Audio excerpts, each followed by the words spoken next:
also we had, at least in the outcome, some of the companies reaching the level of getting prize and other higher levels of recognition. Overall, the process of assessment indicated that maturity in the HR excellence is slowly gaining, and people are finding it and taking more interest in HR excellence, which is very good. Just for me to validate and check with you, maybe please you can indicate in some manner, maybe chat or put some question, if my pace is okay for you and you are able to follow me. Just in case I see some questions which are coming up or responses coming up saying I'm fast, I will moderate my speed to match your needs. So let me wait for a few moments to see if I'm okay in terms of the pace and delivery to you.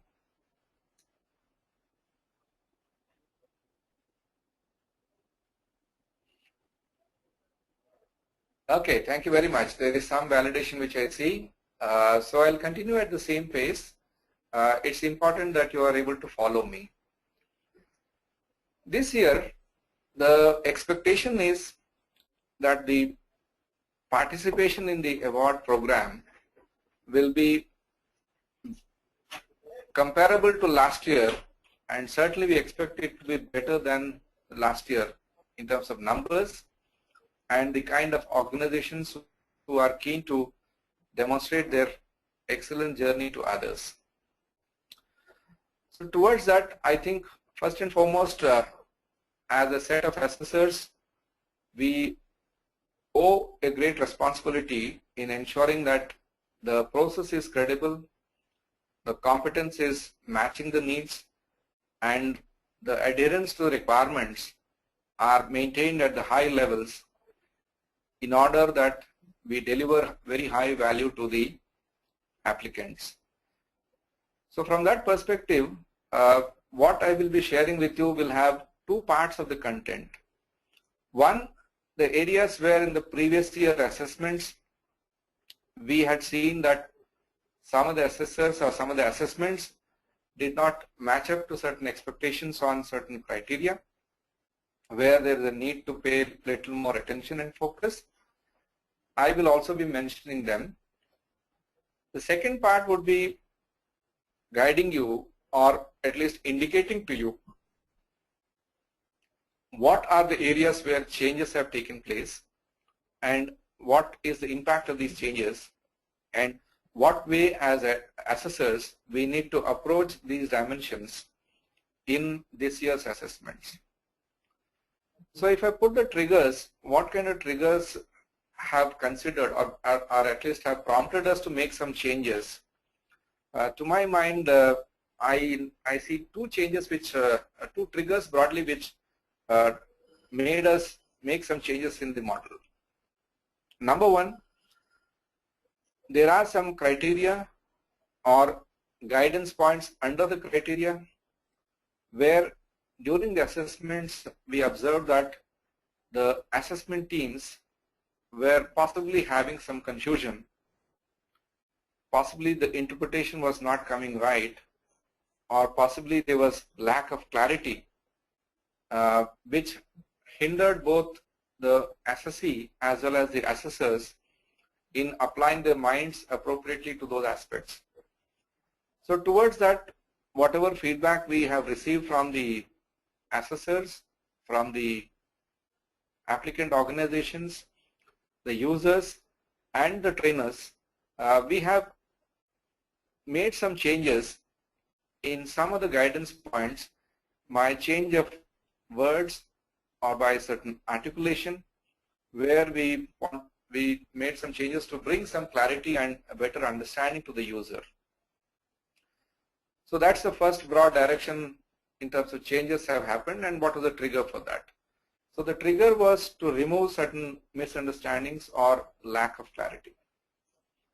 Second area where we were triggered into is the changes which have happened in the business excellence model, and the business excellence model 2013, which we have implemented from this year, had one important aspect which was a trigger for the changes there, And that was that today there are a large number of organizations who are facing many new challenges, and these are putting a lot of new dimensions in terms of competencies required for managing those aspects well in the business. So some of the triggers what business excellence model had, which prompted some changes in the business excellence model, we have not factored all of those elements into the excellence model, but certainly on two aspects which the model believes today HR managers need to keep them as part of their focus and to think of managing them better and design approaches to suit that. Two elements certainly come to my mind. The first is that increasingly the businesses today are having a big challenge in terms of speed of response. One is because the expectation of the users have dramatically gone up, and it is putting a lot of pressure on some of the managers to deliver faster performance as well as value to the users. So some of the questions which we see, or some of the guidance points where you see the changes have happened, are triggered because this new element is today being seen as more important than the past, and there is a need for managers to consciously have approaches for that and work on that. So one was this dimension of speed in response and organizational agility.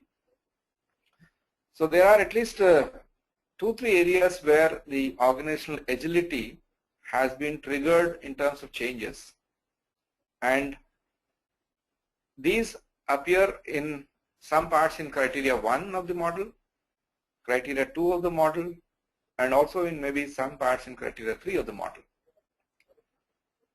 So second aspect of changes is new management elements, of which I talked about first element, which is about need for agility. Second aspect of new management elements which prompted us to make some changes in the model is triggered by a recent survey carried out by one of the reputed organizations in the world, corporate brand, which does feedback surveys on a global scale, taking feedback of CEOs of all the parts of this globe, the important continents that you have, in CEOs in Europe, CEOs in America, CEOs in Asia, Latin America, etc. They cover about 800 to 1,000 CEOs, and they take their feedback. And this is an annual survey, and the annual survey is used to promote to or project to the industry what is the kind of issues which are running high on the minds of the CEOs, and what are the kind of challenges which they believe they have faced in the past, at least the past year, and the kind of challenges which they anticipate that they will be facing in the future. And if you take the last 3-year surveys, and if you look at what are the top 3 challenges which the CEOs have indicated and run through them for the last 3 years, one of the topmost challenges which CEOs have identified is human capital. And human capital, not only in terms of the need for having talent, but also the need for managing this talent effectively and better. And this is a challenge which is common across all continents. It is also something which is a concern in India, which, if you would have noticed in the past few years, and maybe in yesterday's budget also, which we see as the point of emphasis, is on skill development and making people more employable, giving them better opportunities to get better jobs by skilling them appropriately. So human capital was identified as a key concern, and the subset of that was talent management.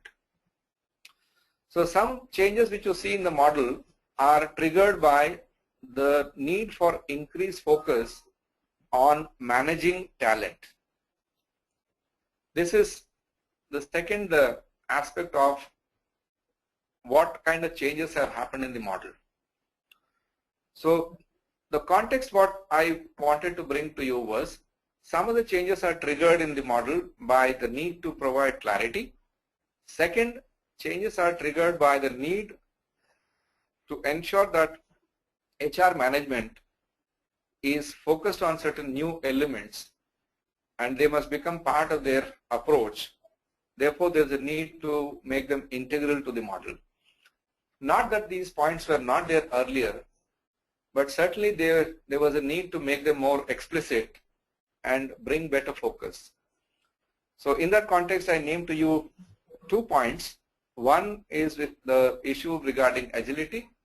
Third is regarding talent management.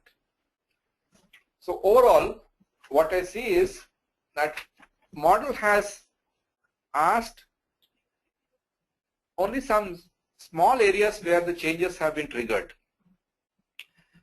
And these I will run through and take you through the specific areas where the changes have been undertaken and tell you the implications of that. But just as a matter of pause, before we go on to the specifics, maybe one small administrative requirement which I need to tell you is, whatever you wish to ask or you wish to discuss, you please send in your questions and use the window box for you to put these questions, and we will try and respond to as many as possible what we can within this 1 hour, or we will try and compile a set of responses for all these questions and then send it to you as a mailer so that you have a viewpoint from CII on each of these aspects. So I will hold for a moment. So take your time to think about what you want to ask, plug in these questions, and later on when we talk about details, anything else that comes up to your mind, please plug in those also. So I'll allow you to think of those questions for a few moments. I'll again come back on the specifics.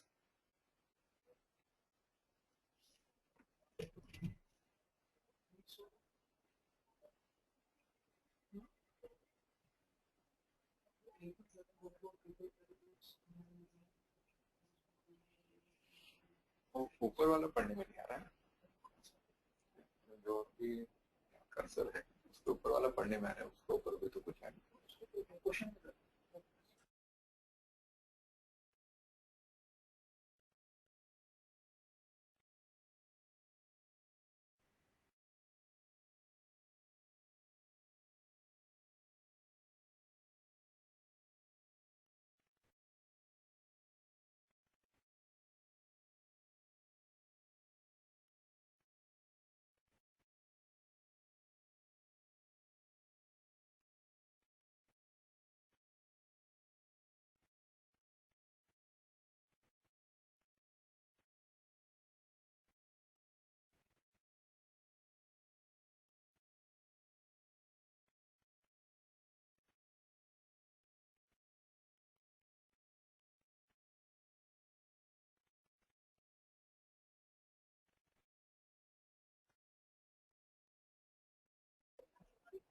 What I will do now is to go through the specifics and talk about the changes which have happened in the model, and maybe allow some time later in this session where we can take specific questions and keep responding to them.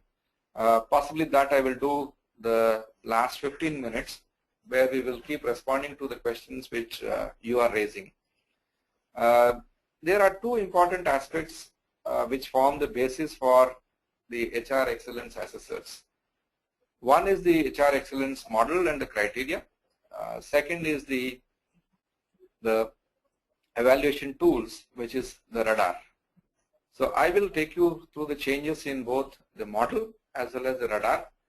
But before I do that, let me put you the context of the past year what are the areas where possibly we still need to pay a little more attention. Number one, I think overall the assessors have been able to do a reasonably better job in assessing the results, because they are more based on facts, they are more cut and dry numbers, which is easier for us to do. But here, I think one important caution which I need to put across to all the assessors is the need to rigorously apply radar on all the results which are presented by the organization, be it in the document or at the site. Because some of the assessment reports what HR Excellence Award Secretariat has received did not reflect a right kind of match between the scores and the results what the document was highlighting. And what was possibly missed out was the need to focus on important attributes of excellence in assessing or evaluating results. Number one, most of the concentration was on the trends, but people were not paying attention to whether the targets were being met, whether the comparisons were being shown, whether the segmentation was appropriate and segmentation was given, and whether there was enough linkage that we saw between the results and the HR processes. So first point I would like to leave as an attention for all of us is the need to be little more rigorous in evaluating the HR results. This is point number one. Second, in terms of results, where possibly some of the reports did not bring out the right aspect and evidence that assessors were asking for that and were applying that rigorously, was to understand the scope and relevance of the results presented to us. And here what was missed out was the link between the measures and results presented and the link to the HR strategy, the HR challenges, and the needs and expectations of people. Whether it was applied, whether people saw that and they considered that, this was not evident in the reports which came to the Secretariat. So the message which we intend to leave to the assessors is, please pay attention to evaluating whether you are having relevant results with you, whether we are having the company presenting the important measures which indicate a level of excellence in HR performance. So the second aspect missing was this. The third aspect was the results presented need to demonstrate clarity with the applicant that there is a clear understanding which the applicant has between the perception measures and the performance indicators, and whether we see them using these linkages in a proactive manner to work on these performance measures in a manner where it helps them to maintain the perception levels or to improve the perception levels. So in results, there are three important points which we want to leave to the assessors as a message for 2013 assessments. Apply radar attributes rigorously and look at the targets, trends, comparisons, causes, and segmentation more closely.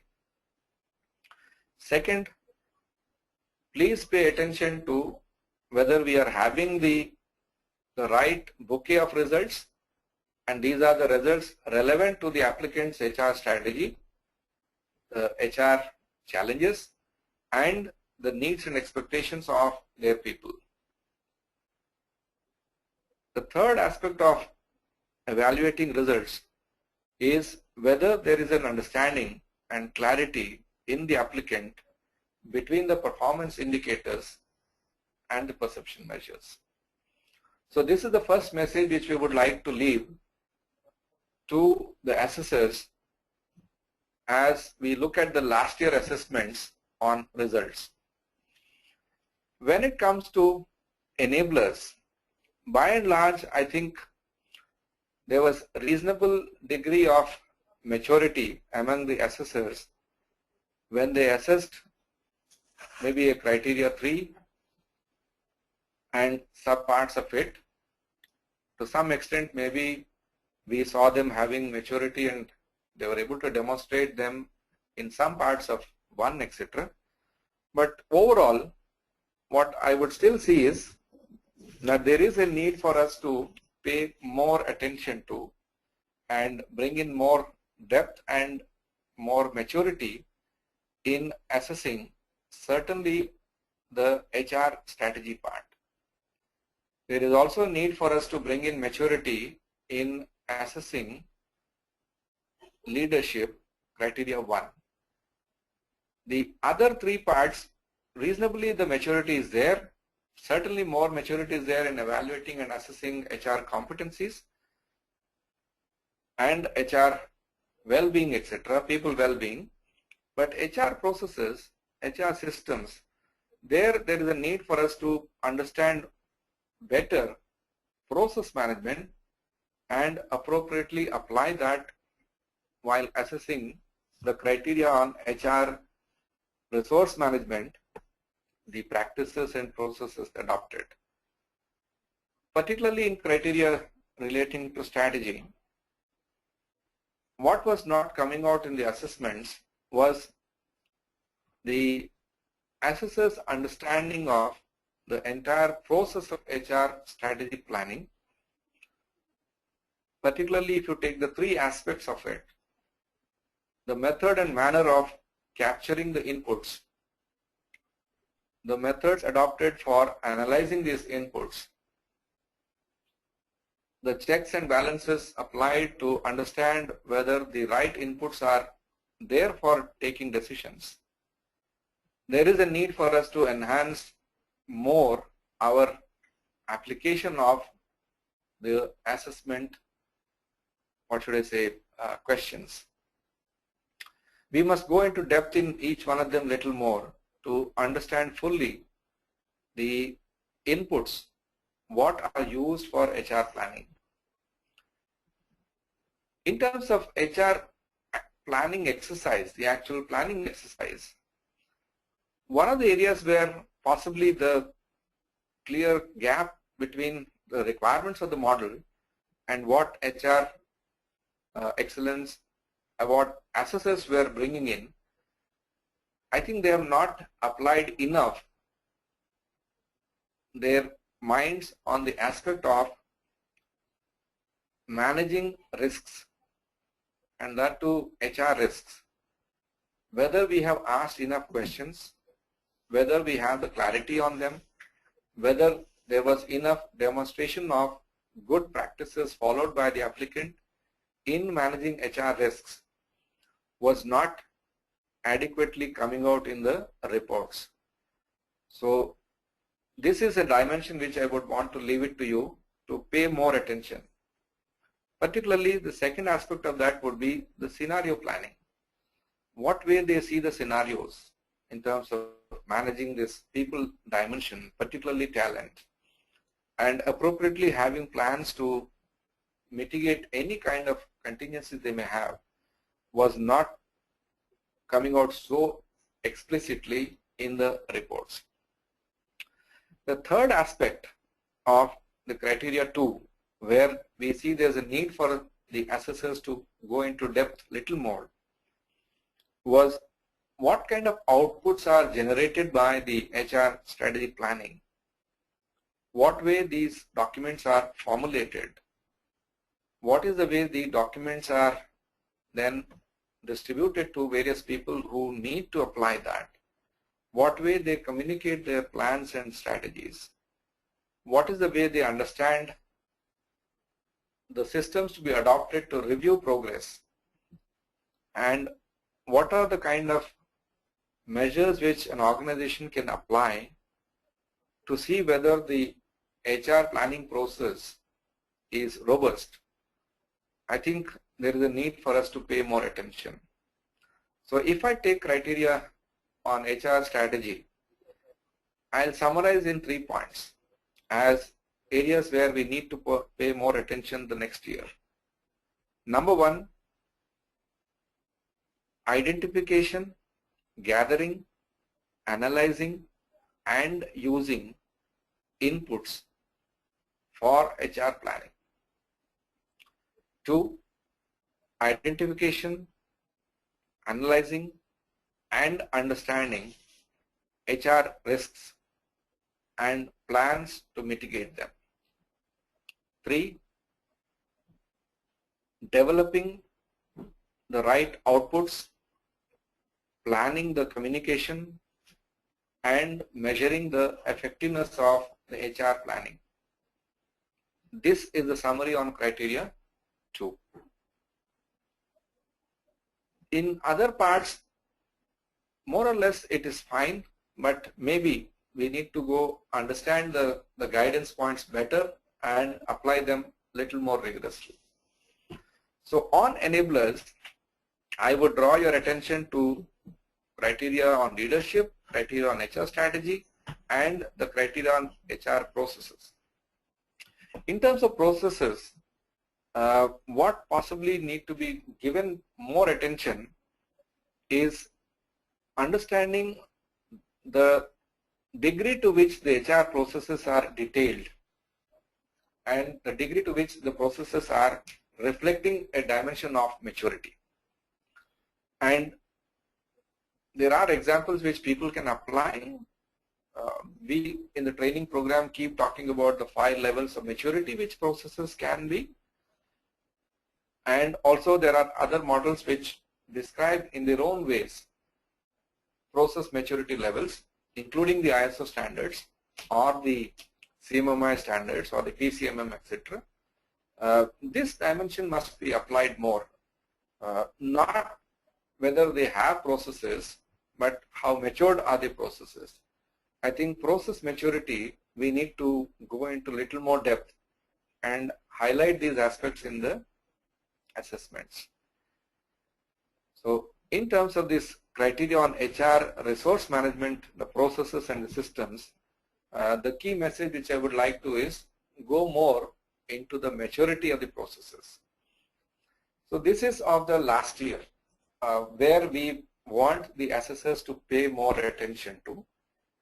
So let me just quickly summarize and allow you time to think about that and maybe respond with some questions.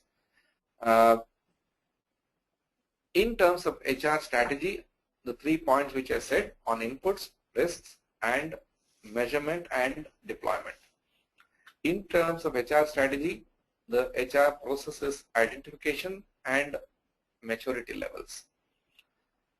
In terms of leadership, particularly the softer aspects, the role modeling, the behaviors, the actions, and the way they measure their leadership styles and effectiveness. I think these points need more attention in enablers. In results, I have already communicated to you the 3 points. So just reflect back on them, think about what you want to ask, put in those questions. I will come to the specifics of changes in the model.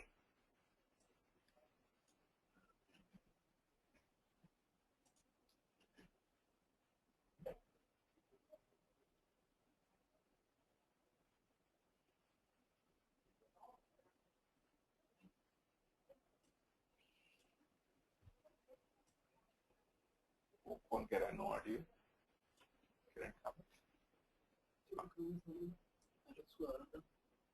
can you ask the can you mail us the PPT for this to ensure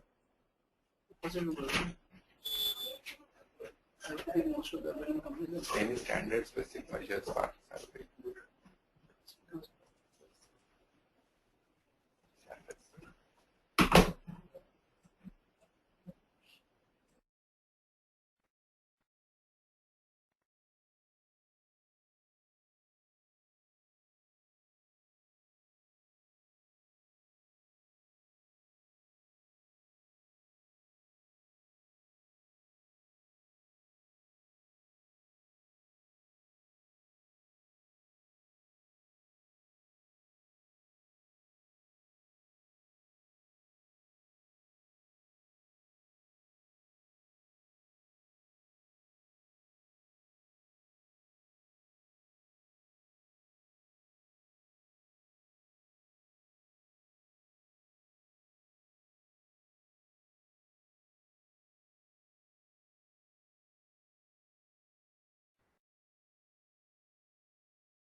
Okay, I hope I have given you enough time to reflect back on to think of what kind of points you would like to put up for the benefit of others, and maybe for us to give you a response on what is our view on that.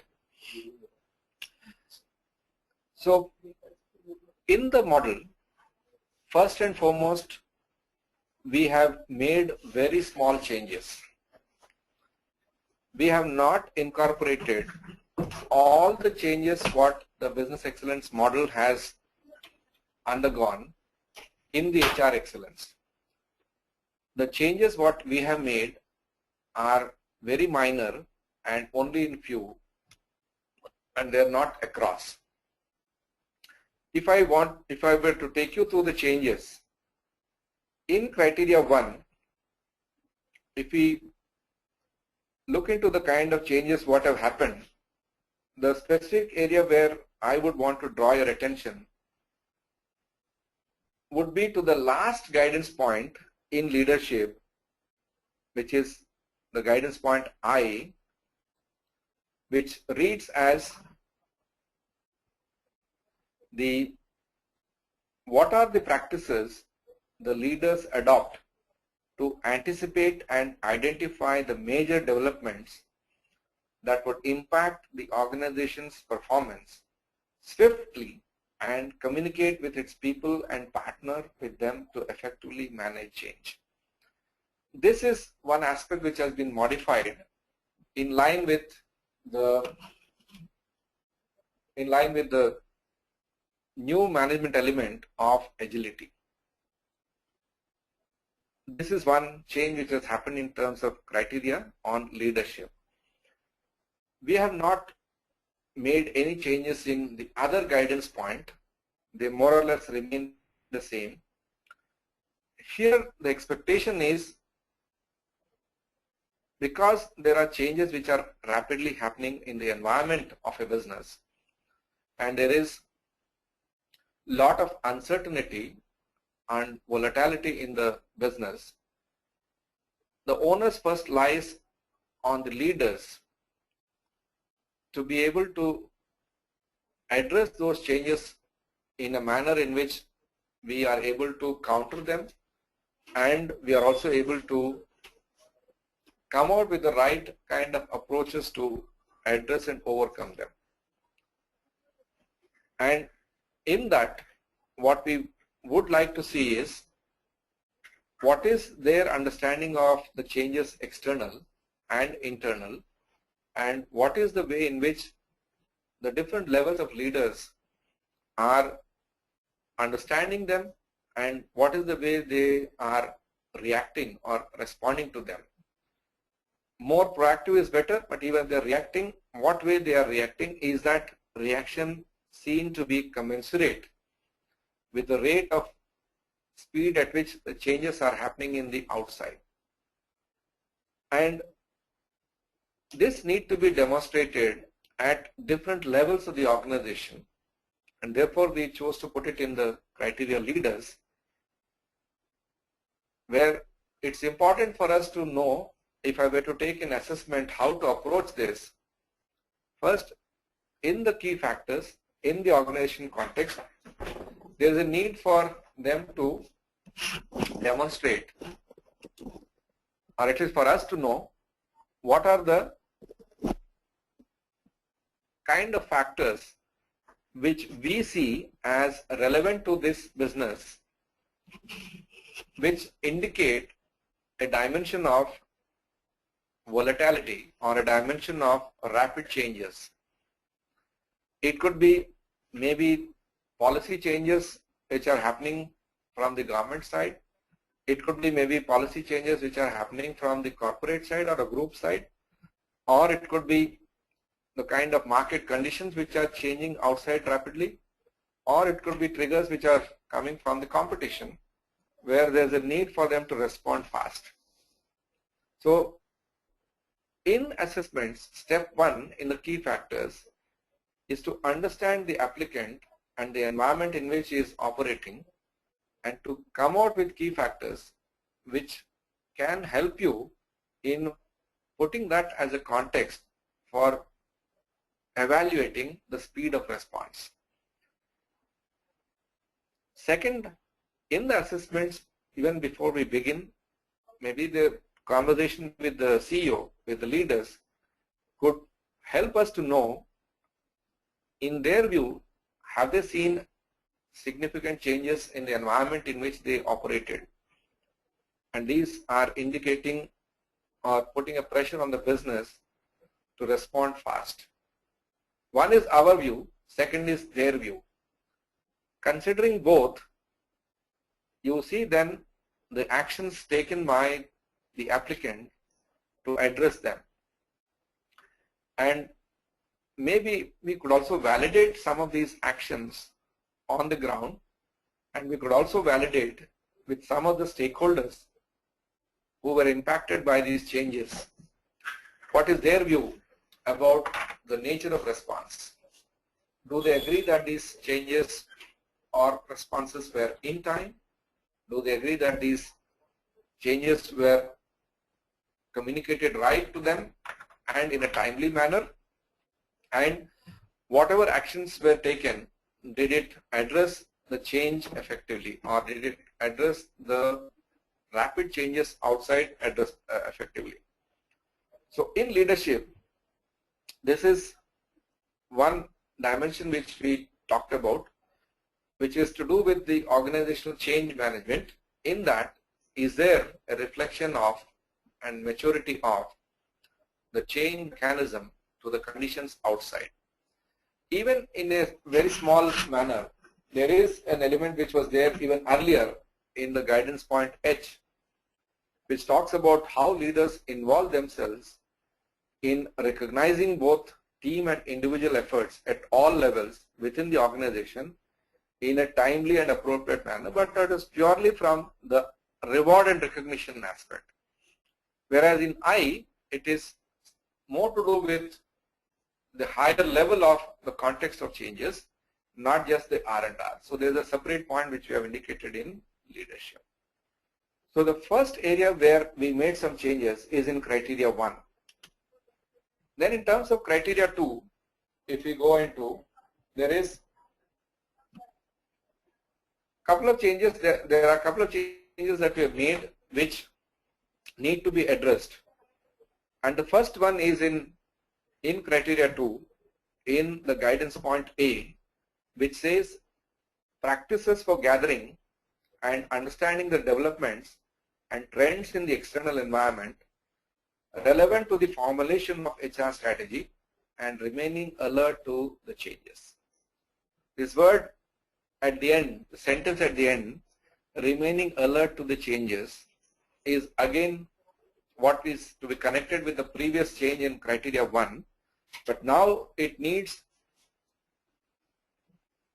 the applicant to explain to us how this is addressed in the HR planning, what are the kind of changes in the environment where these are seen to be impacting us.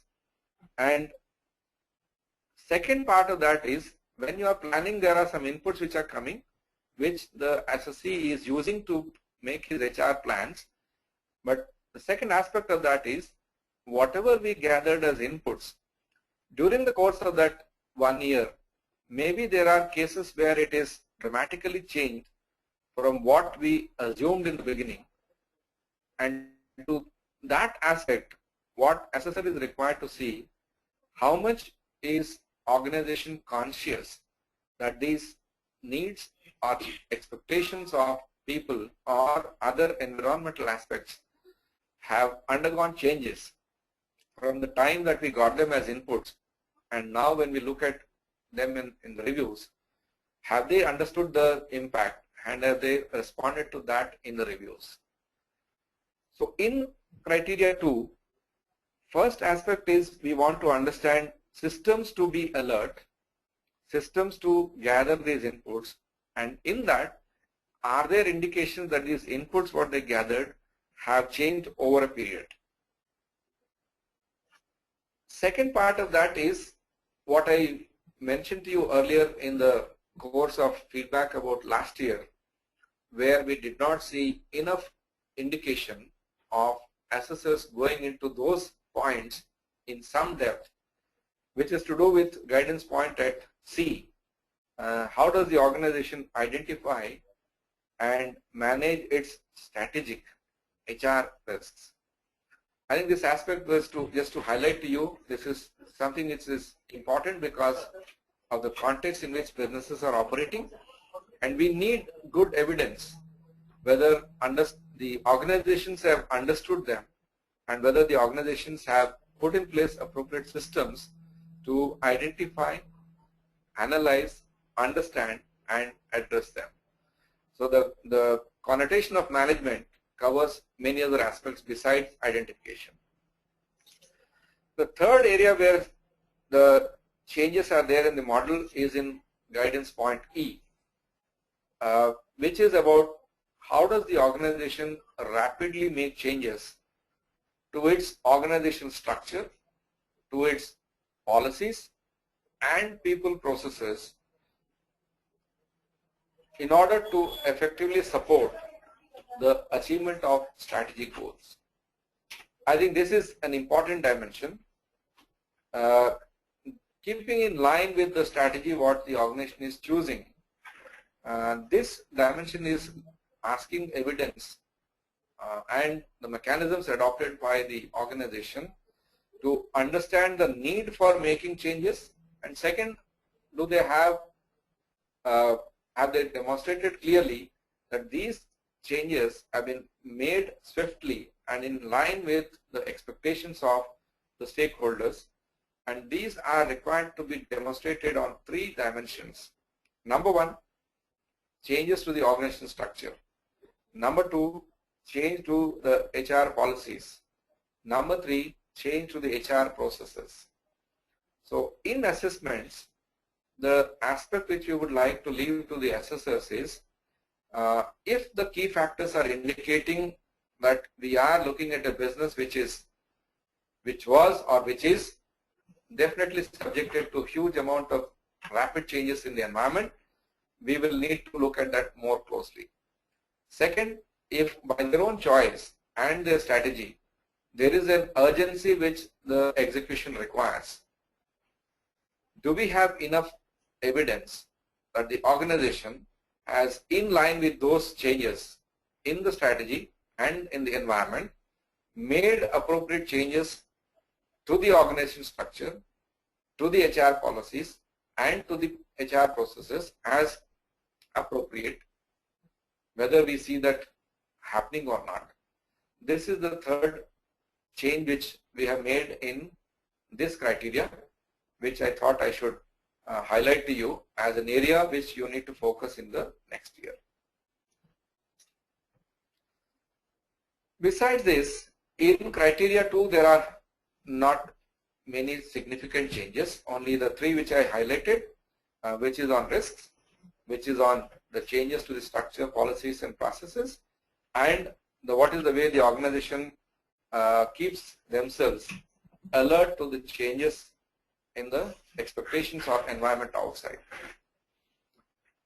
Coming to criteria 3, the area where we see some changes have been made, and I want to draw your attention to the change, is in the guidance point E in criteria 3, which is how are people skills and competencies developed and enhanced to ensure future mobility and employability. This aspect is very much there in the business excellence model in the latest version, and also was a point of focus in the previous model. But we wanted to bring in this aspect in the HR excellence model because of the need for that. Employability is a key concern within not only CII but within the country, where there is a huge gap between the number of people who are coming out of our institutions and the number of people who are employable, because there is a skill gap between what they have and what the users want. So in that context, this dimension is to bring in more focus in the organization's efforts in making their own workforce more employable. Not the outside, but within their own workforce, how they are making them more employable, upgrading them to their needs and the competencies which will help them to be in tune with the future requirements. The second part is completely to bring in focus on the subject of talent management, which is in guidance point G. How does the organization attract, develop, and retain talent in the organization? So this subject of talent management would be something which in the assessment this year and the coming years we would have to pay more attention to. Here I would want to emphasize only 3 points. First, as an assessor, please understand the context for talent management. Is it very critical for the applicant? And is he operating in a business in which talent is hugely in shortage? Is he in an environment where talent is a problem to get? Or is he in an environment where by his nature of his business model he is unable to attract talent? If those aspects are coming to you as the context, certainly pay more attention to those aspects in that applicant. Ability of the organization to attract talent, ability of the organization to not only attract but subsequently to develop them, and also to retain talent. Is there enough evidence for the assessment team that the organization is doing this well? So in criteria 3, this is the broad change which we have made. Moving on to, if I look into criteria 4, there are 3 sub-titles of criteria 4, which is in terms of work environment, then the employee support culture, and third is with respect to the employee satisfaction. We have made some changes in the first one, which is on work environment, just to highlight the point to all of us that within CII and within the HRIR National Committee of CII, there is a very strong message which is an expectation that industry needs to do more in terms of this employee relationships. So this aspect has been highlighted now in the model because we have seen in the last few months and years that there is increasing gap between the aspirations and the capabilities what organizations are demonstrating in matching those aspirations, which is bringing forth the important aspect that employee relationships needs an urgent and a very effective action. So in this subheading, in guidance point B, we have made the necessary change, and the guidance point reads as processes concerning the management of harmonious employee relations at all levels. So please pay attention to this aspect in the assessments this year. And not only the context which I put to you because of certain unfortunate incidents that we have all seen, or the expectations of the members and the office bearers. But otherwise, also what I need to bring to you is, in the course of conversations, when the jury is evaluating various organizations and giving away recognitions, among the jury members, one point of interest and a very keen interest is to look at what way these companies that we are recognizing are demonstrating good practices, better practices, and maybe some good examples of managing employee relationships. So that all the three put together, jury expectations, the members' expectations, and the societal expectations, and of course the employees' expectations, which we see across the country, is needing us to pay more attention to this aspect of how the applicant is managing the employee relations. The fourth area where, or the second area where there is a change within the subheading is in the fourth guidance point, which is on the practices regarding work-life balance. This is a point which has come in the business excellence model, which is also something which we feel is a need to be focused in the assessment this year. And this is not only a phenomenon which is unique to Europe, but also something slowly we are also encountering. And there are examples of these kind of concerns which companies are expressing, and otherwise what we are seeing as trends in the society, when more and more people are moving away from companies because of various factors which are affecting them. This guidance point is expecting the applicant and the organizations who are using this model to adopt practices which help in creating a more healthy work-life balance. And in that, what the guidance point is trying to bring the emphasis is that today there is technology available.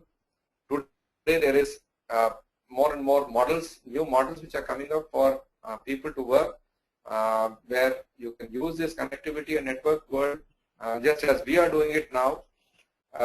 So that when you talk of growth today and increased globalization, the need for us to connect with people at the same time in multiple locations, and also to ensure that we are not, because of any pressures of the growth, transferring that stress onto the employees to deliver more in terms of productivity by working for long hours. We are helping them to maintain that balance between their time in office and outside by enabling them to use technology and do it in a manner in which it doesn't come in their way. So the guidance point D is to highlight that aspect of work-life balance.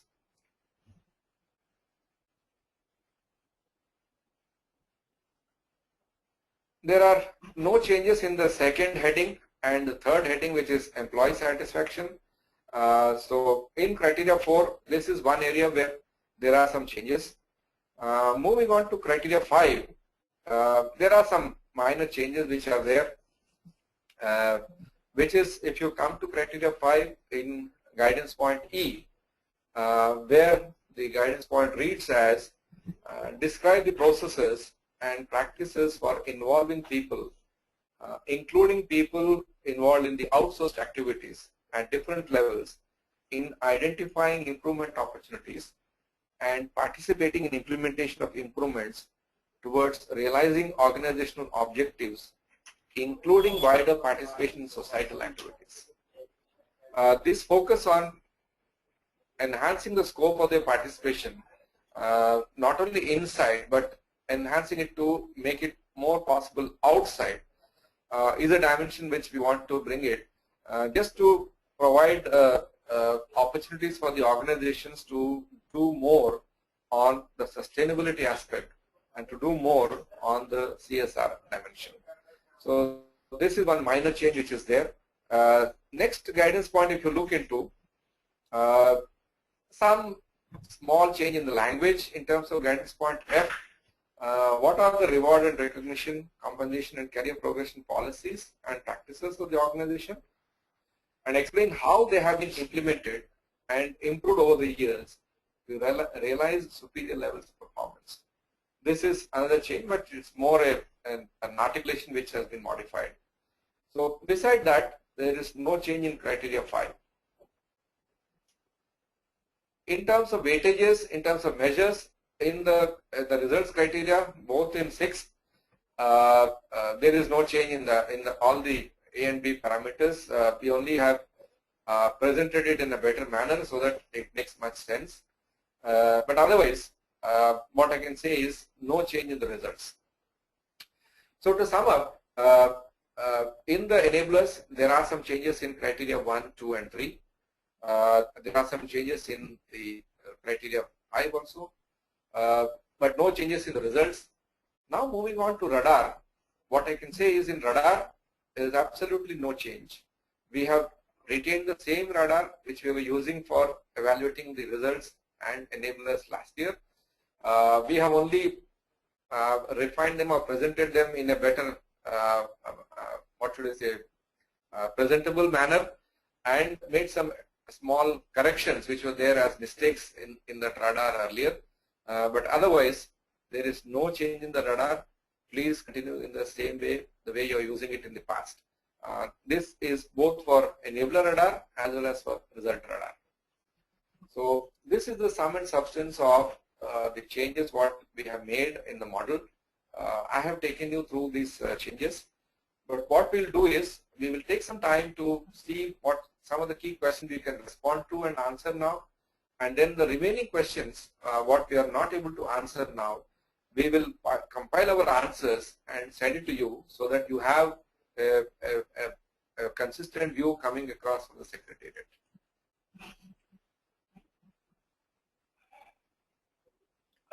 So if I look into the questions, I think if I come to a question which has been raised by Kiran Kamath, where he says, I believe most of the applicant companies are not aware of the scoring metrics and how assessors evaluate companies. Most companies have faint idea what to represent in the result areas. Maybe your point is valid because that's what you would have experienced if you did an assessment last year. But what we should bring to you and highlight to you is that all applicant organizations who are intending to apply for the award, we offer one opportunity where the people can be trained as assessors, wherein they are given the full picture about the model, the assessment, the evaluation, and this is done free of charge by the HR Secretariat. So most companies who applied last year availed this opportunity and they have participated in that HR assessor training program to know fully the model, to know fully the requirements to be addressed, and to also know fully the process of assessment. But I agree with you, there may be cases where what you would have mentioned is certainly happening, or there is a need for us to do more. That's why we had so far in this year, up till this month, we have reached out to a larger segment of applicants by doing more in-company programs and also training more of these people in the open programs. And we hope this year at least the applicant organizations are better prepared to not only understand the document but also what exactly to present in the result criteria. Second, again, if I take your question, it says most companies are unable to bring out in their application or even when questioned at the company about refinement achieved over the years after approach and deployment of the strategies. This is a weak area. It could be incidental, but if you look into the last year reports, in many reports what we see is there is, at least from scores, a clear evidence of A&R being evidenced by the assessors, and the report also was indicating that the companies have in the last 3 years modified their HR processes appropriately, and this was by and large seen in the companies. I do not know which company you are referring to here where they see, and how much generic your comment I can take as the issue, which in some ways would also be answered by what I gave you as the observation in the previous question. Then Partha is asking, can you mail us a PPT? I have not used any PPT, Partha, so there is nothing which I have to send in to you. But the soft copy of the model has already been given to you, and you should make use of that. But I have not used any slides. The third question, if I take Kiran Kama's question, is in government companies, HR strategies are formulated at corporate level. The individual stations have little or authority to do anything differently. Hence, they are not able to make their own HR strategy, and failure at implementation, fingers are pointed out to the corporate office for failure. Yeah, no doubt. But while you might have seen that dimension, and we should accept it. If structurally, HR strategy is something which is more prepared for entire organization at a corporate level, so be it. We may be assessing an applicant or a station. And by the usage of the word station, I do not know if you are referring to NTPC or any of these applicants. But what we need to understand is, how does the applicant or the unit participate in the planning process? How does the unit contribute to the planning process by submitting certain inputs which are required for the planning? How do they bring out their specific aspects to the planning process? How do they convey their employee expectations to the planning process? And what is the way they jointly together plan execution and carry out the execution, and certainly pay more focus to implementation in the unit which you are assessing, if the assessment was of an operating unit. But it cannot be a case where they do not have a plan and it is completely absent from that applicant. And also, even if you say that they point fingers at the corporate office, I do not know in what way this conversation happened between you and them, but I am sure they wouldn't have said that we do not know anything and everything is planned by corporate. There must be some interface which is happening. So let's concentrate on the interface and use that. Then there is another question: to ensure agility, any standard or specific measures, parameters or approach is available? There are no specific standards. What we must understand is what is the trigger for that need for agility, and who is the stakeholder who is expecting that, and what are the expectations in terms of speed of response. So what you can have a measure is mostly in terms of time, and do we see that evidence of that. But if there are any results, maybe in terms of the measures which you go into the processes, some of them could be relating to time. Can you share some best practices in the area of HR, managing HR risks? Yeah, but that will be part of the HR conclave, where maybe in the next year conclave there could be a subject which we can have within the conclave, in which we can ask some other companies to come and share their best practices. But there are examples. There are many organizations who understand this very well and who have taken some actions on that. And in the course of assessment, I am sure you would also come across some of these. Is 360-degree feedback appropriate and adequate for measuring leadership effectiveness? My Parthasarthi, yes, it is one of the ways in which you can do that. But I do not know whether that is the effective way of doing it. There are many other tools which are today available, but certainly one of the ways. Then Parthasarthi, there's a question. It says during HR assessments, during interactions with the top leader, only the senior assessors talk and other team members simply listen. Yeah, I don't know. This may be one observation what you would have seen in an assessment, but that's a strategy which the team has to work out. They work out their own strategies. Sometimes the team decides senior assessor talks. Sometimes he allows others to talk. There are no guidelines or prescriptions on that from us. Request CII to consolidate all the questions and answers and mail to the assessors. That's what I thought I said in the beginning. We will try and do that. And in any case, the responses are being recorded. So you will get whatever responses are being recorded if you want that. Dear CVS and CII, thanks for the clarifications, Partha. Thank you very much. We hope it was useful for you. Sridhar from Titan, at some point, do cover the larger integration with businesses and business connect, the importance of model in the current era. I think I did mention that I drew that attention to the global concerns, the contextual requirements in the country today, particularly with respect to need for skill development and skill gaps, the need for more employable workforce, and the kind of challenges which you are facing in the IR dimension. So these must come out in the key factors, and people must use them as the background for assessment. Then there is one point which we also need to keep in mind: key factors of business and HR factors, especially when we put in our comments either in process or results. I couldn't have agreed more on this with you. This is certainly important, and maybe with maturity more and more people will learn that well and do it well. Let's hope we are able to demonstrate something this year. Then there is a question from Subhash Dixit, or at least observation. He says, I studied the changes. I think there would be some more that we will have to add while doing the assessments. No, once the model is released and we begin the assessment this year, we can't add any changes midway through the process. But please give in your feedback. There are inputs which are collected from various people. All these are used when next year when HR Secretariat looks into what changes we need to make. Maybe some of these inputs could be considered. But the point which I would like to leave it to you, Subhash, is don't introduce any changes midway through the assessments.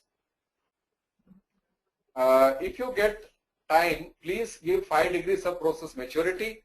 Yeah, these are process maturity which are available in the PCMM documents or CMMI.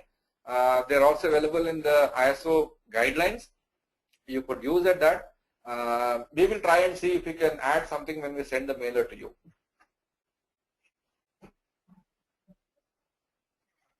Why have we deleted the new employee orientation? I think it continues to be a need. Yeah, as I said, there are many inputs expressed. Some may be viewed as already there in some of the factors, so they would have integrated. But we have not consciously tried to eliminate because it's not important. We would have put that as still integral to some other dimension. There is something again given by Supriya, which is further to Kiran's question. I would suggest to attach some guidelines along with the questions, which elaborates as to what to produce in the results area. Having gone through the training myself, me and my team still face the challenge in filling the results area. What has been picked up as one which more commonly used by companies and appropriately put there. But please remember, these are just guidelines. We don't need to be necessarily matching that. You can have your own set of headings and measures which are appropriate for you, as long as broad intention of the criteria parts are met. Don't try to fit your organization to that model. Try to understand and apply them. Then there is a question from T.R. Prasad, the organizational agility, covering all functional areas or specific to HR function related to. Certainly the focus will be more on HR, but if there is something which we need to look into which could help HR in terms of support, we could also consider that. But in the model, we are certainly putting a focus on HR functions agility. Documenting strategy, be it HR or otherwise, is not yet fully appreciated by most of the companies.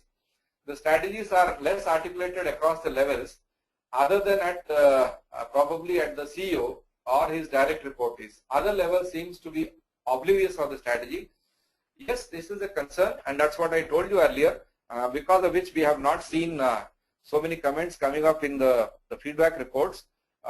Maybe in the assessments, when we raise these questions, when we discuss this, companies also start slowly realizing that these are important aspects and we need to do that, and we need to take it to different levels and to communicate to different levels.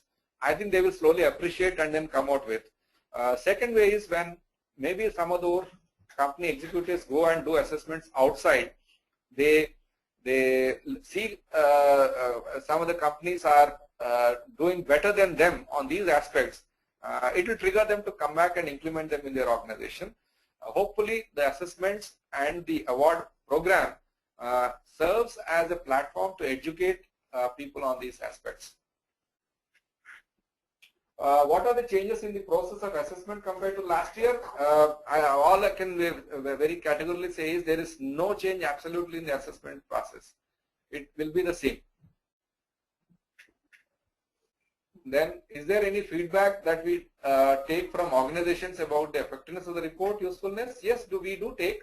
And the summary of feedback which I came, not only from companies, from what we saw, I shared with you the summary of that. But certainly we do ask the applicants also to give a feedback. Who conducts the survey of CEO?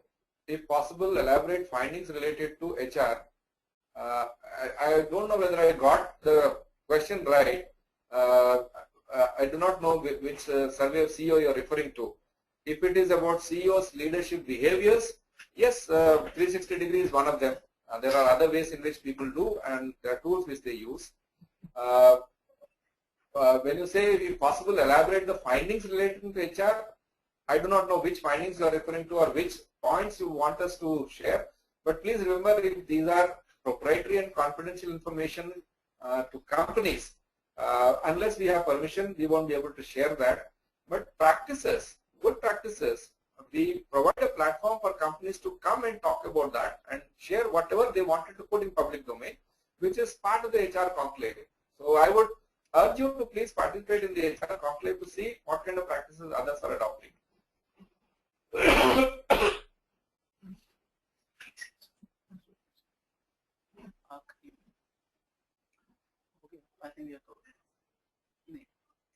Then there is one question: are we going to get gist of the consolidated changes? GVRK Raju from Coromandel, what you read? Yes, as I said, we will compile that and we will send it to you. Whether award-winning application document can be shared? Yes, certainly. But then so far we do not have an award-winning company.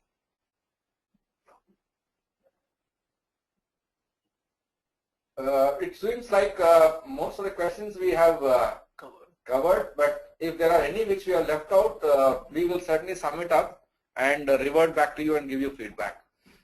With that, let me thank you formally for participating. I overshot the time by about 45 minutes, but this was purely to come back and respond to you on these questions. Hope the session was meaningful and it helped you. Do come forward to assessments. Look forward to seeing you there and supporting us. Thank you very much.